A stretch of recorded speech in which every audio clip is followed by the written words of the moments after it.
Good evening, everyone, and welcome to another session of the JAGS PGA Golf Stream. I'm Mike Thornton, and as always, joining me, Tony Altieri. How you doing, Tony? Mike, how are you, man? It's a beautiful evening. Had another exciting week of golf, so I'm pumped to talk about the week that has passed and the week that is upcoming. Yeah, me too. Yes, you're right. Beautiful last couple days here. So let's get into the excitement right away, Tony. I'm going to let's recap what happened at the 3M.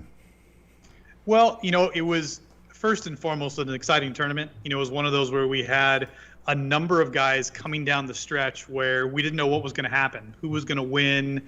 There were a ton of guys at, 10 under or better. Louis made a run on Saturday. Pat Perez made a run. There were just so many guys that were in the mix late Saturday and all the way through Sunday. It made for a very interesting finish. The other part of it that I think was extremely interesting, especially for the people at home that were watching, was the 18th hole. Like, that to me was the real star of the tournament. When you talked about the drama, the excitement, all of the unknowns, the variables, 18 kind of encompassed all of that, right? We had water, we had a carnage, we had just a number of things happening on the 18th hole, and all of that meant that it was an exciting finish, and that anybody at any point in time could win that tournament or they could blow it on the 18th hole.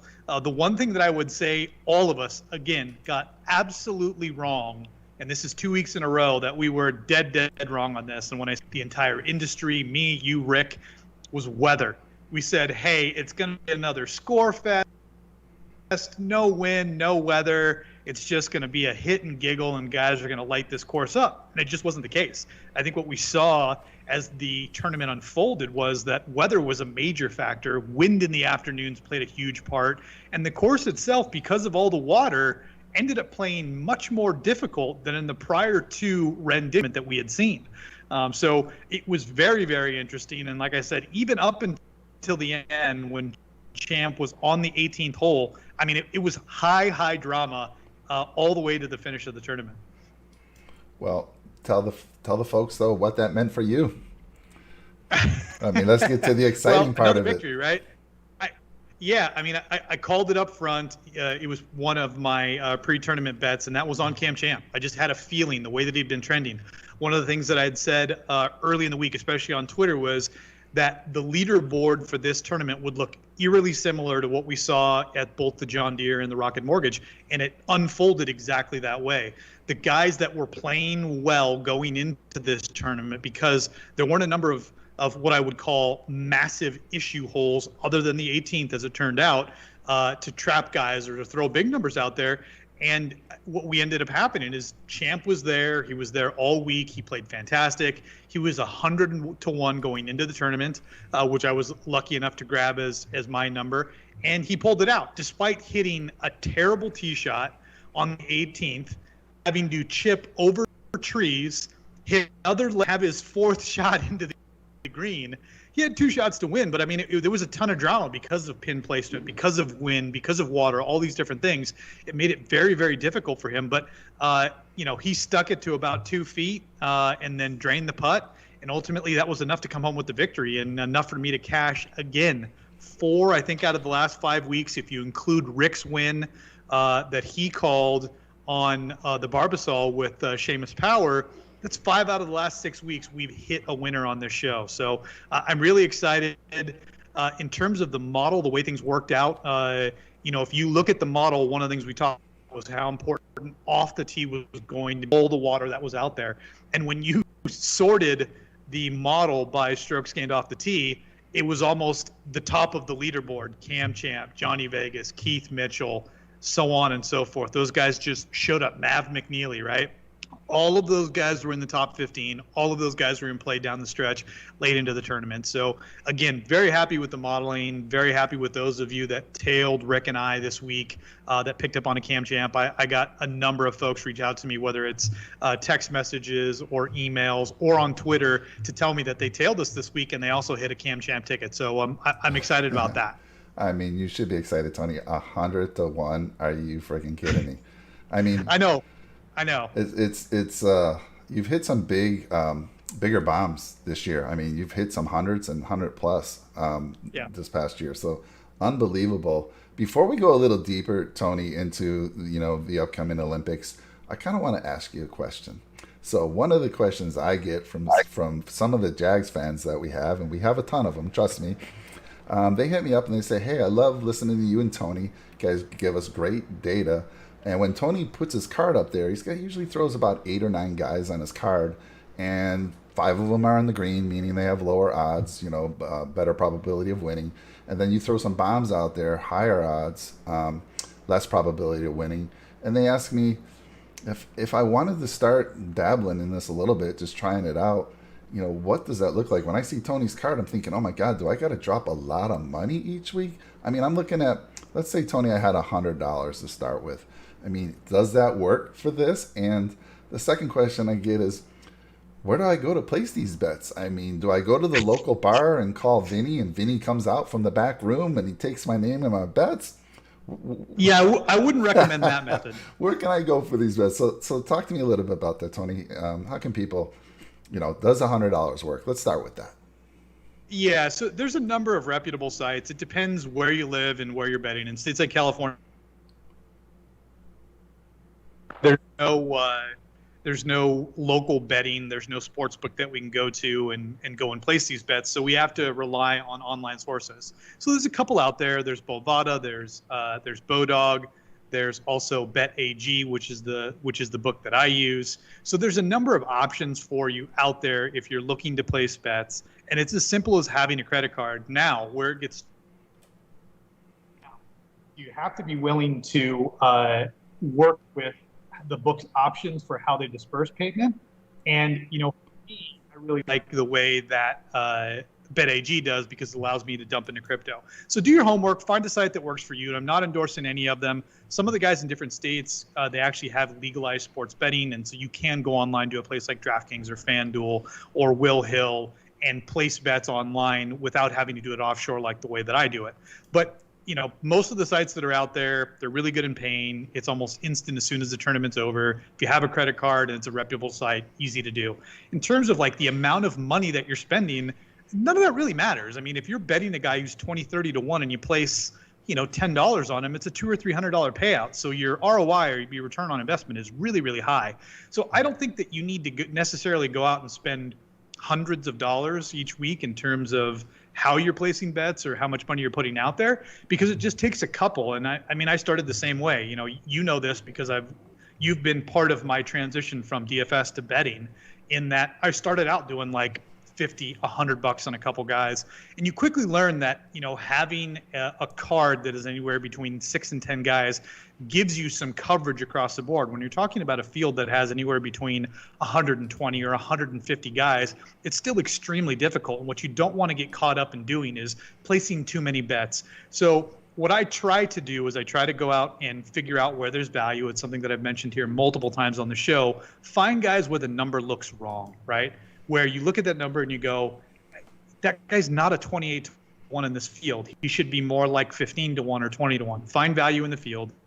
And then bets, if I'm betting a guy that's 20 to 1, I'll put 4 times as much money on that guy as I will a guy that I'm betting at 80 to 1. So that way my payout is similar no matter where I am. If I have a feeling on a, kind of like I did with Champ, where I felt really good about him, the model really liked him, there were things that I felt very confident about in his game going into this, I'll break that rule. But by and large, what I try to do is hedge a little bit in my bets. So that way, regardless of whether it's a guy that hits at 20, hits at 100 to 1, my payout is very, very similar, and it covers whatever my weekly nut is that I have invested into the tournament. So that's a very quick summary of the way to approach it, but it's different for everybody. A guy like Rick's more aggressive. He's got more, and he's putting more in it. But to start, realistically, $100 is more than enough to have a good sweat going on a Sunday. And remember, this is all entertainment value. If you're betting money to try and pay your rent, or even worse, if you're taking rent money so you can bet rather than paying it, you got problems. And there's places that are out there to help you. I do this because I have skin in the game, having the opportunity to talk about the way that we did, how things broke down, doing this podcast, that all feeds into it for me, and it's all entertainment. If I lose the amount of money that I have bet in a given week, it's not going to change my life. My wife's not going to divorce me. I don't have to take my kids out of private school. None of those things. It's all for entertainment. Keep that perspective. Yes. It's fun. Into the game makes it fun. Totally agree, Tony. We want you to be comfortable, whatever that amount is for you. Again, don't be spending your rent money or the money that's going to put food on your table. Again, and most of the people that reach out to me, they're not looking to be big players. They're just like, let me dabble a little bit, let me try it out. So that's good information, Tony. Really appreciate you taking some time on that. So, are you ready to start talking Olympics? You ready to start talking Tokyo Olympics, Tony? Yeah, well, it's funny, Mike, because I think you and I had talked about this back and forth like we do every week when we're watching the tournament. Would we have a show this week, right? It's like, hey, it'd be nice to take a week off and not do this and, just relax for a week and watch things play out. But the reality is you and I were still going to be doing our betting and our DraftKings for the week. So it was like, we might as well be doing a show. We're going to be doing the research. We're going to be talking about it. There'll be this narrative between me, you, and Rick talking back and forth about guys and plays. So we thought, hey, let's go ahead and run it out there. So with all of that being said, well, I wasn't very excited at first to do it. I am excited.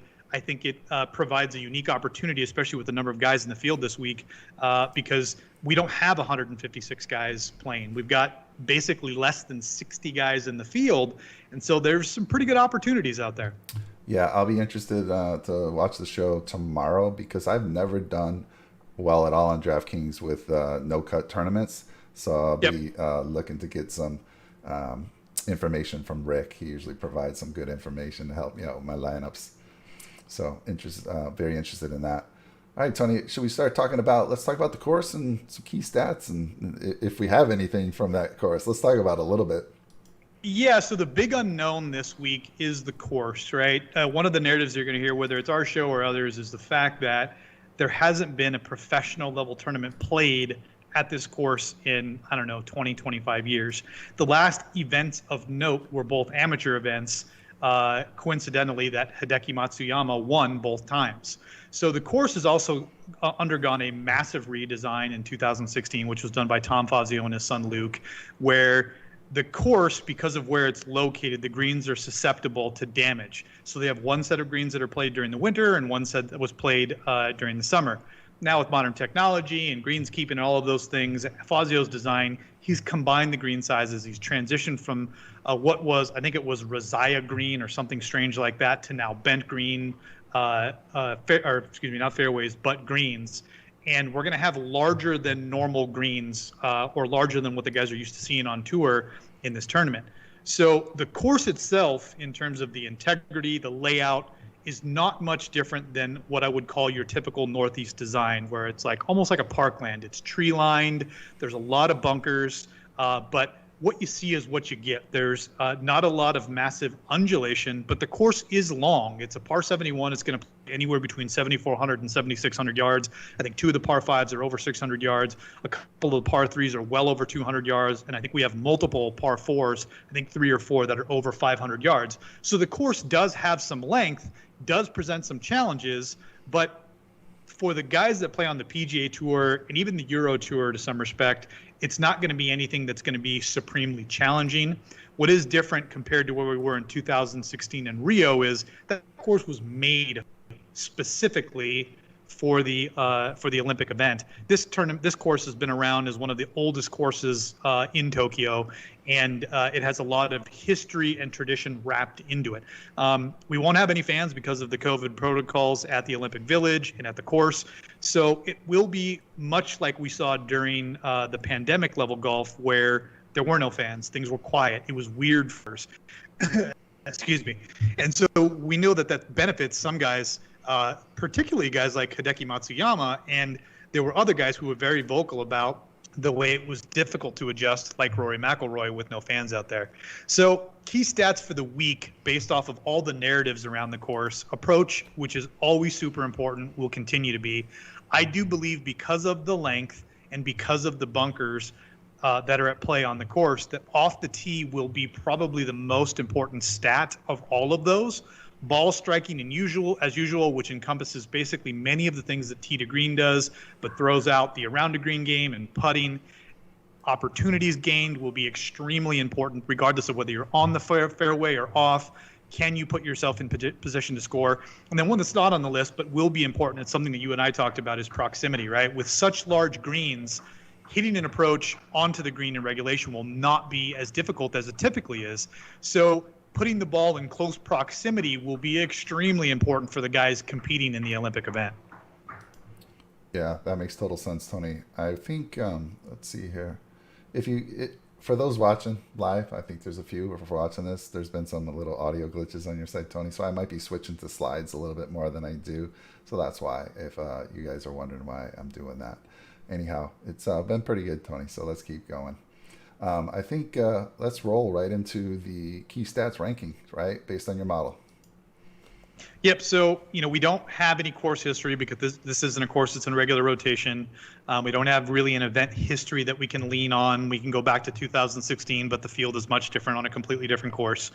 So what we have to look at is the stats. So while we make an assessment of what we think we want our golfers to be, using Fantasy National kind of lays out how the golfers rank up against each other.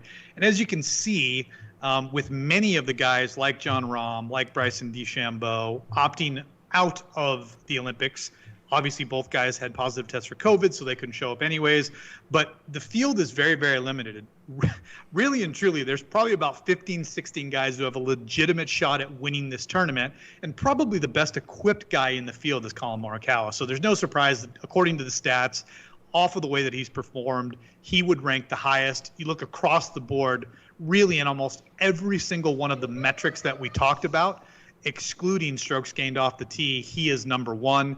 Close behind is Victor Hovland, followed by hometown favorite Hideki Matsuyama, who is one of my picks to win this week, Paul Casey, Justin Thomas, so on and so forth. I think where we start to get into picks 13, 14, 15 is where we start to see a little bit of variance in some guys that, if we're looking to take guys with longer odds, if we're looking to throw some long shots out there, guys who are scoring well in those metrics could have an opportunity maybe to win gold, but more specifically to medal. So depending on what your book offers, whether it's placements off of top finishes, if it's top fives, top threes this week with the medal podiums, it'll be important to see how that breaks out. But you can see guys like Mito Pereira and Henrik Norlander and Rosner, like they score really, really well according to the key stats.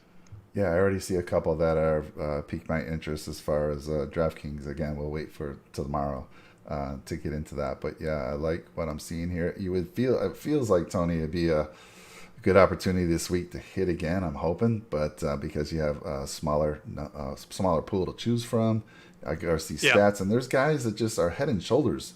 If someone's going to come from that 13th and beyond, it's going to be one of those miraculous rounds of golf, 4 rounds of golf for them. I do think those top 13 guys are the guys to focus on, and you've kind of got them laid out in your model there from a key stat perspective. Yeah, I mean, the big thing that everybody tries to bake into like the narrative around this tournament is all the intangible things, right? The fact that it is an Olympic game, how many guys are excited to be here versus just doing their due diligence because they feel obligated to be there. We talked about it prior to filming the show. You've got both South Korean golfers, Sung Jae-im and Siwoo Kim, who are playing to not have to go into military service for 2 years. If either one of them medals in this Olympics, they get to forego 2 years of military service, which could mean millions and millions of dollars for both guys. The availability to basically take 2 years away from a sport that is so highly competitive, that demands so much of these guys. You've also got the narrative around Hideki Matsuyama being the guy that's won twice on this tournament, carrying the hopes of a country on his shoulders. To me, all of those narratives are great and speak to the mindset that could potentially play in what happens and unfolds over the next 4 days. But the reality is the only thing that you can really count on are the stats, right? Take a look at who's performing well. Take a look at recent form. By and large, what we've discovered over the last 6-7 weeks as we've been calling out winners week after week after week is that the guys that are playing the best golf right now are the guys that are in the position to win. And so that seems very just mundane and really, really easy to accept. But by and large, we talk ourselves out of guys because it's like, well, Hideki's going to have all this pressure and, he's expected to win and who knows. Doesn't matter. The guy's the only guy in the field that's played this tournament in competition before. He's from Japan. He's acclimated. He's in the best position to win. So take that for what it's worth. Take it at face value. Don't try to bake into other narratives and possibilities that don't exist there, because we end up talking ourselves out of guys all the time, when the reality is we just focus on what's in front of us, look at the metrics, see who's trending. It's going to point us in the right direction. Yeah, that's a great point, Tony. We do that. I do that all the time. And that's because I listen to you a little bit too much. You tell me about all these stories. For instance, the Hideki scenario. Part of what we're trying to do, though, is we're trying to build a story around this tournament, right? For a lot of people, they're not really interested in this. The Olympics kind of have a weird feel this year because of the pandemic, with so many athletes worldwide, not only in golf, but in other sports, opting out because of all of the protocols that are involved with this. The Olympics just don't feel like the traditional Summer Olympics. And so I think a lot of people are not really paying attention to it. So my thought process is, hey, there's guys that want to be here. The athletes that are competing in this thing would love to win, would love to walk away with a gold medal. So I don't think there's any more pressure on any one guy than any other this week. I think the important thing is to be focused on the metrics, looking at who's striking the ball well. And like we do every single week, look for value on the board. Try and find somebody on the board that seems mispriced. Yeah, I agree. I mean, I'm going to talk about him right now. The one guy that I feel loves when it comes to country, Mr. Patrick Reed. I mean, it just gets him pumped. And he was an alternate. He went over there just the other day, and he's super pumped for this. And I feel this is a tournament for Patrick Reed. I just feel it. So that's going to be one of my calls when we get to the wrap up. He's probably king narrative, right? Yeah. So what I mean by that is his nickname is Captain America. He is an alternate. So he was stoked to play 4 years ago in Rio. He's stoked to be here this time around. With all of that being said, he went from the UK to the tournament that we just had, and now he's flying to Tokyo. So UK to Minnesota to Tokyo. That is a lot of traveling in 3 weeks.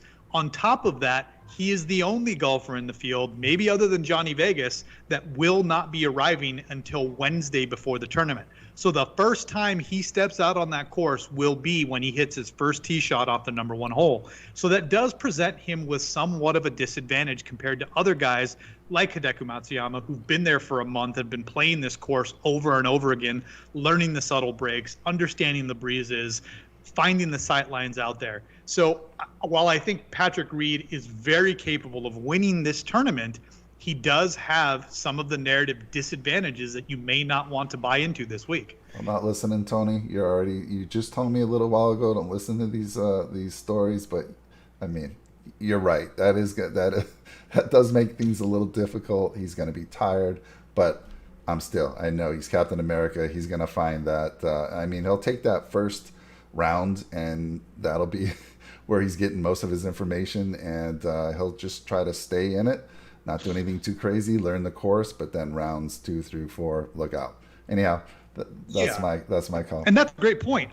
I mean, the fact that he's going to get 4 rounds of golf, I think that's an important factor. With the no-cut event, a guy can go out there and have a bad round, a bad hole, and not worry about missing the cut. He just has to hold it together. And so I think that mindset's also important, where your guy could go out there, and let's say the leaders are 5-6 under after the first day and your guy's +2. That means nothing in a no-cut event. Things can change so drastically over the course of 4 days that it's not the same psychological wear and tear that guys have trying to make the cut, get into the weekend, and then trying to compete to win. Yep.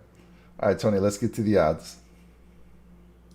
So as you can see, top of the board, best golfer, best guy in my model, the best golfer on the planet right now, maybe other than John Rahm, Colin Morikawa, followed closely by never won a major, hasn't won a tournament in 2 years, Xander Schauffele. Don't know how he's 9-1. Justin Thomas, Rory McIlroy, Hideki Matsuyama, Hovland, Casey, Reed, all under 20. Reed's number has slipped because of the timeline narrative that's been leaked out there that he will not get there and hit his first tee shot on the course until the tournament starts. So I've seen Reed's number drift all the way back to 25. But those are basically all your guys under 20-1. In traditional circumstances, you know my philosophy, I do not touch guys under 25-1. I just believe there's no value. It's very hard to win, and you have to make such a hefty investment in those guys for the amount of money that you're going to play for the week that it just makes very little sense for me. I am making an exception this week, and the exception is Hideki Matsuyama. The big reason why is all the things that I talked about. He's Japanese. He's won twice on this course. He's been there for a month. I just think if you're going to step up and pay for a guy, take a guy who has all the advantages going in versus somebody who is dealing with a time change or getting there last minute or who has never played the course before. So I like Matsuyama on the guys under 20-1. The next tier of guys, we've got folks like Cam Smith, Shane Lowry, Neiman, Answer, a lot of popular names this week, including Sung J M and Tommy Fleetwood. In that range, I've got a couple I'm looking at. There's a lot of value in there for the money, and I think every one of those guys is very, very live. Like I mentioned to you, and like we've talked about a number of times on the show, I always lean ball strikers. To me, I'd rather take a guy who consistently can put the ball in the fairway and give himself a shot at birdie and hope that he has a chance for that putter to flip for 4 days. So guys like Connors, Answer, Neiman, those guys to me are very, very live this week. As we move down the board a little bit farther, we find names like Siwoo Kim, Guido Migliozzi, Thomas Detry, Carlos Ortiz, Mac Hughes, right? This is kind of that next tier of guy where it would take a pretty big ask for an Alex Noren or a Seabez to step up and win a major event like this. And when I say major, we have some really, really good competition in this tournament, but it would take a Herculean effort for those guys to win a tournament like this. As we go down the board into the greater than 100, to me, there's not a lot of value there. Like we talked about, there's probably 15, 20 guys in this tournament who have a legitimate shot at winning. And when you get into the names beyond 100, there just isn't a lot there. There are a couple guys that I'm looking at, just because of the narrative factors, really nothing to do with stats or any of the things that I said you could actually depend on, but hoping that maybe one of these guys shows up, maybe they've got some familiarity, maybe something triggers for them. So you've got to go out and find those guys beyond 100-1 this week. And like I said, we've got, 50, 60 guys in this tournament. So the reality is that the guy at 500-1 has a better shot at winning this week than he does at a normal tournament, maybe 3 times better versus a normal PGA field. So the board's kind of all over the place. I don't think I'm going to spend a lot of time below 20.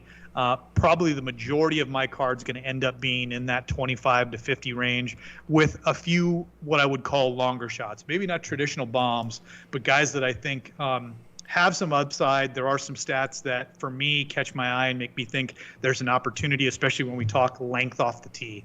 So it'll be tough this week with such a condensed field, especially on DraftKings. But it also makes the betting board really hard too. You would think, man, with so few guys in the field, you would think because options are limited, it makes it easier to place bets. That's just not the case. What we find is the numbers are so terrible compared to a normal field because there are so few options that the guys that you would typically bet, the guys that I would say have the best opportunity to win, have by far the worst odds they will have all year. So, Tony, one guy to talk about, I want you to give me your thoughts on, is JT. So JT, he's been a little quiet lately, but I think you were telling me either a little earlier today or yesterday that he's done well in no-cut events. What do you think of his chances, and what has been going on with his game from a stat perspective? Well, there's 2 things with JT as of late, right? So the first thing is JT is not a good putter, right? He has these weeks where he flashes and putts phenomenally, but most of the time he's pretty pedestrian with the flat stick. What has been hurting Justin Thomas as of late has been his iron play. Traditionally, Justin Thomas is a phenomenal player. It is his best weapon in his bag. Yes, he's good off the tee, but with irons, he is fantastic, and that has just not been the case over the last 4 or 5 weeks. Not to say that can't flip. Like when he won earlier this year, he had not been in great form, and then it just clicks in a week. Because of the supreme talent that Justin Thomas is, it's not out of the realm of reality to think that he can win an event like this basically out of nowhere. With all of that being said, when we look at guys who have played no-cut events, when we look at guys who have played internationally in condensed no-cut event fields, Justin Thomas historically rates out the best above everyone else. Number 2, no big surprise, Xander Schauffele, right? Both guys have yet to win an event here anytime soon of note. But, Justin Thomas won the Players earlier this year, so I guess you can say, hey, the 5th major, Justin Thomas won. But Xander really hasn't come on and won anything. Justin Thomas, I think, would be of the 2 guys that perform best historically at no-cut events. If I was to place a bet at 9 or 10 to 1, to me, there's just so much more value in Justin Thomas compared to Xander Schauffele. I think if JT can get it going with his irons, he's been battling health issues up and down for the last couple of years, minor things, wrist issues, back issues, knee issues. But if he comes in at 100% and the irons are firing, I don't think there are any massive challenges that the greens out there are going to present. I think he has a real opportunity to win. For me, at 10 to 1, I can't touch that number.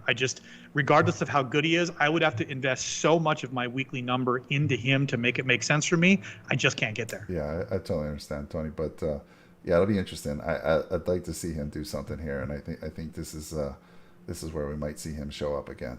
So yeah, the guy that everybody loves, to be honest with you, is Victor Hovland. Hovland at 14, you can catch him some places at 16 and 18. I think he, by and large, will be the most popular play this week. Hovland's a guy who has won internationally already once this year. He won the BMW in Europe after WDing from the U.S. Open. He played well in the Open. I think he finished inside the top 15. So he's a guy that I think a lot of people are circling around. Paul Casey is another person that people are talking about. I think his only win this year was actually internationally in Dubai as well, too, on the European Tour. So there are guys that folks are talking about that I think you can find some good numbers on. And then the other thing this week, because I don't think the books are going to get a lot of action, I think it's important to kind of sit back and wait to see where the drift of certain guys. I think you're going to see numbers drift because books will not see the amount of money that typically comes in for a normal tour event, a WGC, or even a major this week. And so they're going to increase and make the numbers a lot juicier this week to try to tantalize bettors to be able to put more money into play. So that's a really long-winded way of saying if you haven't placed bets, sit on your bets until Wednesday, probably right up until lock. And remember, too, COVID is still very much a factor in all of this stuff. And obviously, if your guy WD's pre-tournament with COVID, most of the books will pay you back out for the money that you've invested. But it's also important to understand that we could have a couple of these guys that get jettisoned from the tournament because they test positive for COVID. And Japan has one of the strictest policies around the pandemic of any country in the world. So we've seen a couple dominoes fall, Rahm and Bryson DeChambeau already. I don't think we've seen the last domino fall. I think we could see another big name or two end up being removed from the tournament and condensing the field even further this week. That's scary. That's scary, Tony. It's a whole new variable into DraftKings golf. There's withdrawals after round 1, round 2, round 3, yep. And you're all excited. For instance, I know Hank didn't get. We didn't talk about Hank Lee Biota, right? We know we know it was personal reasons. We never heard it was COVID or anything. So it was personal reasons. I hope he's okay. I hope his family's okay. But let me just tell you that after round 2, I had a great looking card. I know Rick's going to talk about it tomorrow. I had a great looking DraftKings card, right? I had a great lineup, 6 of 6, first 6 of 6 I've had in a long time. And it was going to compete over the weekend. As it is, it made some money for me. But let me tell you, when you're excited, and it literally was for hours, I'm celebrating. Damn, 6 of 6, I'm looking good. I looked where I was position-wise for the tournament. I was feeling good. And then Hank Lee Biota withdrawals after he had just hit an eagle on the 18th on the second round. Hank, I hope you're well, but let me just tell you, and this is the type of things that happens. Even though you feel good, you got 6 of 6 through. In this case, we don't have to worry about it, but in this case, we do have to worry about the withdrawal. It's very, very true. It's a real factor that we have to incorporate into our cards. Like you said, hope everything's cool with Hank. At the same point in time, I want to give him one of these for screwing up about 8 or 9 of my lineups. You never really know with guys. And again, the thing I think that we forget is these are human beings with lives off the golf course. They have things happening, so things can shift and change. Guys can sleep wrong and hurt their neck, their back, and things can change drastically. So I think that's what makes it so entertaining. That's also what makes it so highly variable, is the fact that we've got 4 days of competition to be able to factor in how a guy competes. And now you add COVID into the recipe of that, and it changes so many of the different dynamics. But, we've been lucky. We got bit by the withdrawal bug here last week, but hopefully in such a small field, we're able to keep as many guys as we possibly can at play this week. Yeah, and you talk about Hovland being talked about. I mean, where's Morikawa in that conversation? I mean, the dude just killed it in the Open. He's even number one in your model. If anyone's going to be talked about, it's going to be Morikawa. I mean, he seems to be to me, the guy to watch out for. Oh, absolutely. I think Colin Morikawa, which is why his number is so low, sets up the best of any guy, right? Best form, off a major. He's got the Japanese American heritage playing in his narrative as well too. So, I think there are a number of things. The problem with him is he's 7-1, and people just can't touch that number. When you start betting guys below 10-1, basically what you're saying is they have 4 or 5 times the chance of a guy at 25, 30-1 to win the tournament. And like I said, because of the highly variable nature of golf, it's really hard for someone like me, who participates every week in betting in DFS, to be able to stomach that number. It's an unbettable number for me. Yeah. You get somebody who's betting football games or basketball games where you've basically got 2 teams of competition, a 50-50 chance of winning. 7-1 seems like a great number. It's not in golf. And so even though I would agree with you 100% by stats, by form, by narrative, just the way that he's been playing, Morikawa is the best guy in this field. Hands down, I can't argue that point. Can't bet that number at 7-1. Yeah, totally understand. So, Tony, you mentioned Wednesday is locks or tournament starts. So that's different. What time's what time? Let everyone know. What time's the tournament start on Wednesday? Absolutely, yeah. So it will start at 3:30 West Coast time, 6:30 East Coast time is when they will tee it up. The first guys will go off on the first hole. So it'll be basically like a mid-afternoon start for us out here on the West Coast, which means we'll probably get to watch basically the entirety of the tournament if we want to. It's kind of weird with where the viewing is. NBC owns the rights to this event, to the Olympics, and so things can get a little wonky depending on whether you're watching it on Golf Pass, or Peacock, the NBC channel. It can be a little bit tricky, but it will start at 3:30 in the afternoon on a Wednesday, which is basically 12 hours. 15 hours earlier than it normally starts for us out here on the West Coast. So make sure you've got your lineups in. Make sure you've got your bets in before that. Gives you an opportunity to maybe catch the books sleeping a little bit, because we do have an earlier start time. All right, thanks, Tony. So let's get into it. This is what everyone's been waiting for, Tony. We've talked long enough. Let's give them their next winner. Let's get to it. Yep. So I was lucky enough, that number on Hideki I've seen as low as 10-1. I jumped on it immediately at 14-1 when I saw it. Sung J M at 28. I've seen his number as low as 20. Neiman at 25. Connors at 25. Answer at 28. Those are really the guys. There were a couple of the guys that I looked really hard at. Mark Leishman and Cam Smith, both being from Australia. They're going to be used to the kind of golf course setups and grasses that you will see in this part of the world. And so I think both guys provide some of that narrative upside that we talked about ignoring. But obviously for me, I'm just going to lean ball strikers. I think Sung Jae, probably of the 2 South Korean golfers, Im and Kim, has the best chance to win this tournament. You can get Siwoo Kim numbers as high as 50, 66-1 out there. The book that I have and that I use has him at 35, so it's not a number that I'm interested in betting. In terms of long odd guys, and this is where I may add at least 1 or 2 more. I love Mito. Mito's playing great right now. He's got, I think, 2 top 10s in his last 2 tournaments. He has 3 wins on the Korn Ferry tournament this year. He's representing Chile, I believe, is who he's representing in the Olympics. And so I like Mito a lot. Again, a ball striker's ball striker. I think the fact that the kid has won 3 times and is playing really, really well in his 3 starts on the PGA Tour bodes well. And I like the number at 80-1. I've seen that number when it opened up at 125, and I've seen it as low as 60 as of this afternoon. The other guy that I like is Rosner. Rosner again is a ball striker. Had to get a euro on the ticket since we're playing internationally. And then the last guy that I have is Jazz Jenna. Whatever. Like his last name has 146 letters. He's a Thai golfer.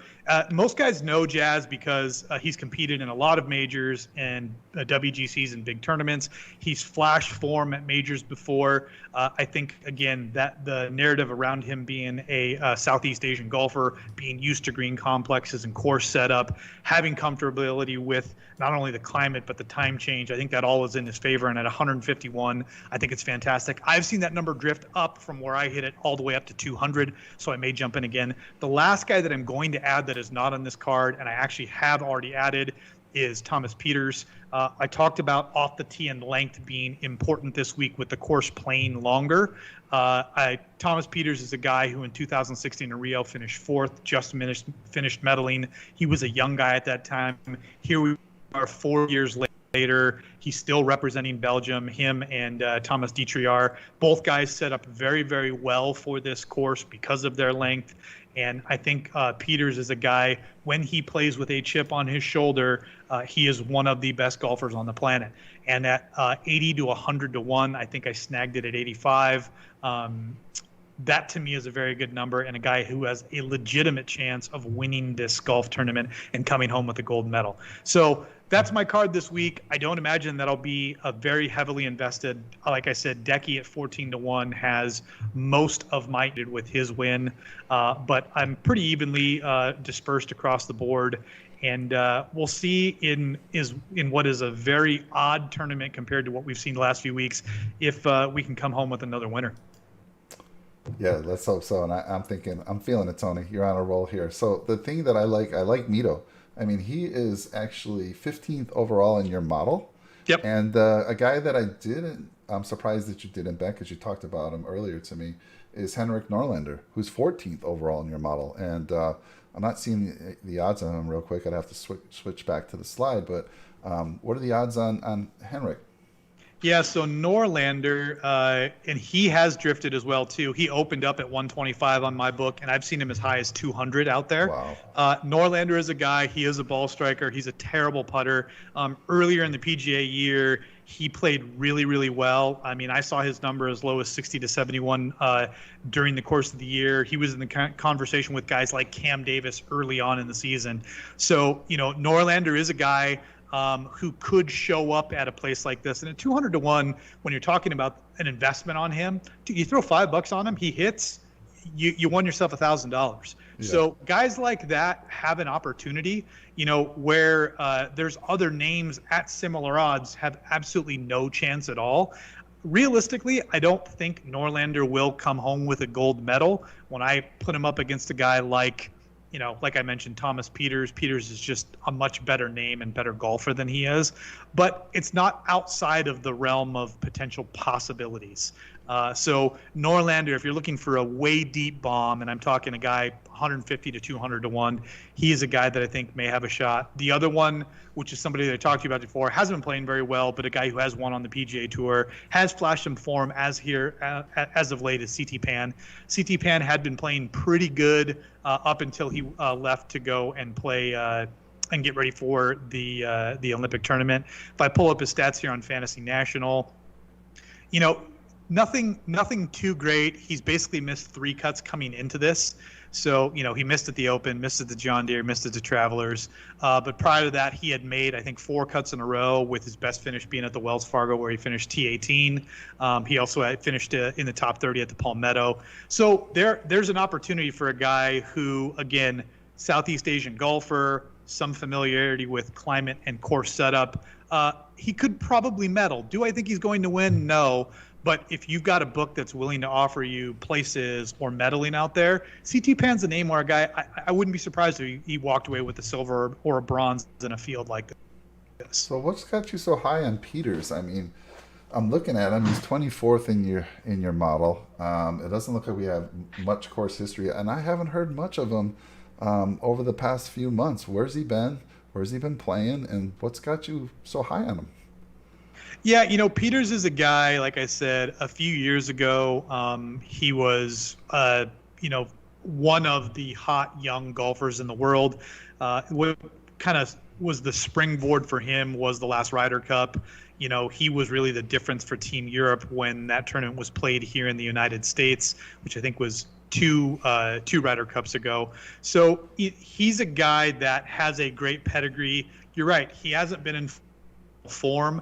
A lot of what I would call alternate or sub events here over the course of the last few weeks. But again, he's coming in fresh off of 2 missed cuts at the PGA and the Byron Nelson. But prior to that, he had a top 13 finish and a 15th place finish at the Puerto Rico and down in the Dominican Republic at the Punta Cana. And then he also finished in the top 25 at the U.S. Open. So he's the kind of guy who can show up, and because of his skill set, his number one asset, which is the driver, his off the tee game, that being what I believe will be the most important factor this week, I think he's got a legitimate chance. And then also the narrative around him, where he finished 4 years ago at Rio. He finished just off the podium in 4th place. So he understands the dynamics of the Olympics, one of the few guys competing again 4 years later in the Olympics. So I think there are some things that you can read into him. But really what it comes down to for me is the long-term form and his success with the driver. And I think you're going to have to lean on the driver and hit the ball well off the tee, especially with some distance, if you want to compete in this tournament this week. All right, Tony, that sounds good. I can't argue with that. So let's talk about, all right, Tony, here we are. We're going for the gold. Give me your top 2 picks to win the gold, and give me your sleeper to win the gold. Yeah, so the 2 guys that I would say that I'm going to lean are the top 2 guys on my betting board, and that's Hideki and Sungjae Im. I think both guys set up really, really well. Both guys are coming in with good form. Again, Hideki won the Masters. He's off of withdrawal for COVID, but that was basically a month ago. So he's been preparing. His course history here, the Japanese narrative, all of those things. I don't know how more people aren't on Hideki, and I don't know how Hideki's number is not 8-1, 7-1. Sungjae Im being the other one, he's playing for more than gold. He's playing for an opportunity to continue to make millions and millions of dollars as a PGA golfer. So I love both guys as my top 2 picks. If I was to pick a long shot, it's hard for me. I would say Peters would probably be the guy that I would lean on in terms of the longer shot players this week. If I take a look at the board, let me see if I can give you one more name here that might be of interest. Another guy that you and I talked about earlier in the day, just because, again, that same pedigree narrative, he is an absolute bomber off the we've seen him flash in big tournaments historically. That's Ryan Fox. Fox is a guy who absolutely pounds the ball. So I wouldn't be surprised if Ryan Fox shows up there day 1, day 2, if he's towards the top of the leaderboard. I don't think he's got the kind of game that can sustain over 4 days. But I do think that, if you're talking about maybe a first-round leader bet or a DraftKings play to get some ownership, I do like Ryan Fox a lot as well. All right. So for me, Tony, I already talked about him. Patrick Reed's going to be one of my top guys to pull out the gold. And I'm going to go with JT. JT, a little bit of a surprise, but I'm thinking solid pick. Yeah, and then solid pick. My sleeper, I thought you were going to talk about him when you talk about Ryan Fox, but I'm going to go with Johnny Vegas. Vegas is playing great, man. Yeah. If any guy coming in, we talked about this earlier in the podcast, which was form, right? Look for guys who are playing well when making bets. Johnny Vegas, arguably, other than Colin Morikawa, best form of anybody in this tournament. I mean, he came this close to winning last week at the 3M up in Minnesota. He's been playing fantastic. The ball striking is absolutely back. He's been putting very, very well versus his long term. And again, Vegas is the kind of guy that could show up and win. Do I see Johnny Vegas walking away with a gold medal? No, I do not. But I do think Johnny Vegas, like Thomas Peters, like Ryan Fox, like Jazz, could be a guy who walks away with a silver or a bronze. I think your gold medalist is going to come from one of those 6-7 guys at the top of the board, whether it's Casey, Hovland, Matsuyama, McIlroy, Thomas, Xander, or Morikawa. To me, if you were a smart guy, you'd just bet those guys and walk away. One guy that we didn't talk about that also was getting a lot of buzz because of the no-cut history, because he's played well in some of the WGCs and in big events, is Shane Lowry.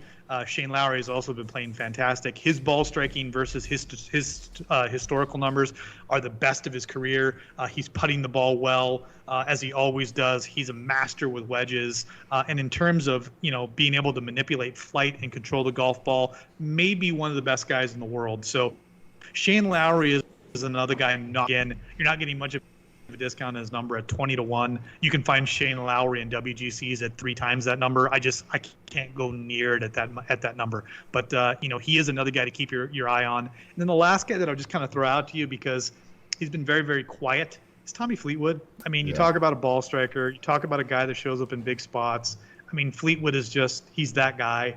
He's also a guy that was very emotional and vocal about the fact that he got the call once Terrell Hatton decided he was not going to go to Tokyo this year. So Tommy Fleetwood, I do believe, is a guy who is motivated, who is excited to be competing, and fits a lot of the things that we're looking for this week. In terms of ball strikers, there's not many that are better than him in the world.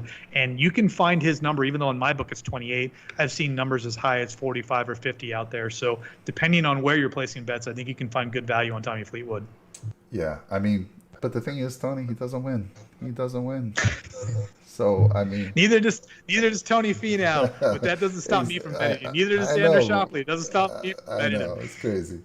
Just a note, though, Johnny Vegas is number 6 overall in your model, Tony. So if I'm trusting that model, Dude, I'm liking him. He's playing fantastic.